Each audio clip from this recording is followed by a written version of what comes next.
Ok, alors aujourd'hui, on va décortiquer ensemble une sorte de boussole secrète que toutes les entreprises qui réussissent utilisent, leur approche marketing. C'est vraiment ça qui leur permet de tracer leur route et d'éviter de se planter. Voyons voir comment ça fonctionne. C'est la grande question, hein. On l'a tous déjà vu.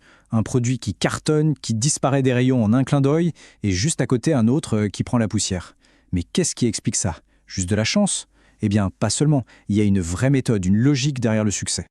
Pour bien comprendre, prenons un cas super concret, le supermarché Bionova. D'un côté, leur gourde en alu, c'est un carton plein. Et de l'autre, des chips de légumes artisanales qui ne se vendent pas du tout. Deux produits, deux destins complètement opposés. Ce contraste est saisissant, et c'est lui qui va nous aider à résoudre ce petit mystère. Et la clé de ce mystère, la voilà, la démarche mercantile. Alors, pas de panique, le mot a l'air un peu technique, mais en fait, c'est un parcours hyper logique en 3 étapes. 1. On étudie le terrain.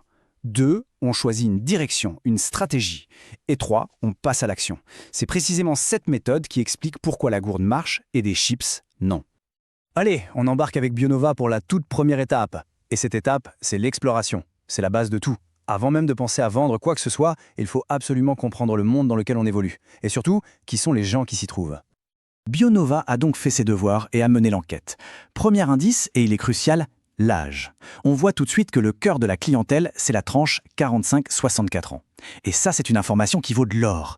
Pourquoi? Parce qu'on ne parle pas de la même façon à un jeune de 20 ans qu'à une personne de 50 ans avec des habitudes bien ancrées. Maintenant, attention, les obstacles. L'enquête montre très clairement que le frein numéro 1, et de loin, c'est le prix. Juste après, on a des doutes sur la qualité. C'est simple, Bionova sait maintenant précisément quels sont les 2 murs à faire tomber pour arriver à convaincre. Mais après les problèmes, il y a les opportunités. Et là, la motivation numéro 1 qui ressort de l'enquête est limpide. C'est la santé. Les clients ne viennent pas chez Bionova par hasard. Ils sont vraiment dans une quête de bien-être. C'est ça leur moteur principal. Bon, on a exploré, on a des données, et maintenant? On ne peut pas plaire à tout le monde, c'est impossible. L'étape suivante est donc absolument décisive. Il faut faire un choix stratégique. Il est temps de décider sur quel groupe de clients on va concentrer tous les efforts. Et voici comment Bionova s'y prend. C'est un peu comme un entonnoir. On affine, on part du groupe d'âge dominant, les 45-64 ans. Ensuite, on ne garde que ceux qui dépensent le plus. Puis, on se concentre sur ceux qui recherchent avant tout la santé et la qualité. Et enfin, on note ce détail clé. Les promotions, ça ne les intéresse pas vraiment. Et voilà, le portrait robot du client idéal est dessiné. Choisir sa cible, c'est une chose, mais il faut aussi savoir où l'on se situe par rapport aux autres. Et pour ça, il y a un outil génial, la carte de positionnement. C'est tout simple, un axe pour le prix perçu, un autre pour la qualité perçue. Ça permet de voir tout le paysage concurrentiel en un seul coup d'œil. Et quand Bionova se place sur cette carte, la perception est très claire. L'enseigne est vue comme ayant une bonne qualité, mais avec des prix un peu élevés. Et là, tout s'éclaire. L'objectif stratégique devient évident. Il faut se déplacer pour atteindre cette zone idéale où la haute qualité rencontre un sentiment de prix juste. On arrive maintenant au moment où la stratégie prend vie. C'est vraiment le point culminant. Comment Bionova va-t-elle agir concrètement pour conquérir sa cible? Eh bien, la réponse tient dans ce qu'on appelle les 4 P. Premier P, le produit.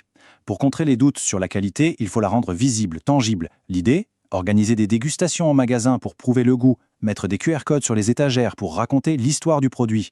La confiance, ça se construit avec des preuves. Deuxième P, le prix. Comment corriger cette perception de prix élevé? Surtout pas en bradant tout, ça détruirait l'image de qualité.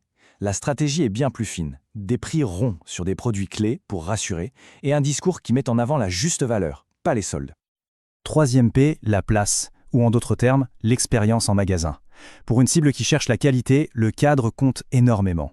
On va donc créer des présentoirs bien en vue et insister sur le vrac et le durable. Ce sont des valeurs qui parlent directement à cette clientèle. Et enfin, quatrième P, la promotion, c'est-à-dire la communication. Le but n'est pas de crier plus fort, mais de raconter la bonne histoire. En créant une marque Bionova locale ou en mettant en avant les producteurs sur Instagram, on ne vend plus un produit, on vend une connexion, une histoire. On pourrait croire que le travail est fini, mais c'est là qu'arrive l'idée peut-être la plus importante. Une bonne démarche marketing, ce n'est pas un projet avec un début et une fin. C'est un cycle, une boucle d'amélioration qui ne s'arrête jamais. Et pour savoir si on avance dans la bonne direction, on a besoin d'un tableau de bord. Ce sont les indicateurs clés de performance, ou ICP. En gros, ce sont des chiffres simples qui nous disent, sans mentir, si ce qu'on fait fonctionne ou pas. Pour Bionova, ces indicateurs sont très concrets. On va suivre le panier moyen dans le nouveau corner bio et local. on va mesurer la satisfaction client et, pour être aligné avec ces valeurs, on va même suivre le gaspillage alimentaire. Ce sont ces chiffres qui guideront tous les ajustements futurs. Toute cette analyse, ce cas d'étude de Bionova, ça repose sur une méthode vraiment solide. Et c'est important de le mentionner, ce cadre de travail est directement inspiré des supports pédagogiques d'Educform 31. D'ailleurs, si cette approche structurée vous a intéressé, il faut savoir qu'Eduform 31 propose plein d'autres ressources de ce type. C'est vraiment leur truc de rendre le marketing concret et applicable. Alors pour découvrir d'autres analyses aussi claires, le mieux est de s'abonner à leur chaîne et de jeter un œil à leur support pour aller plus loin.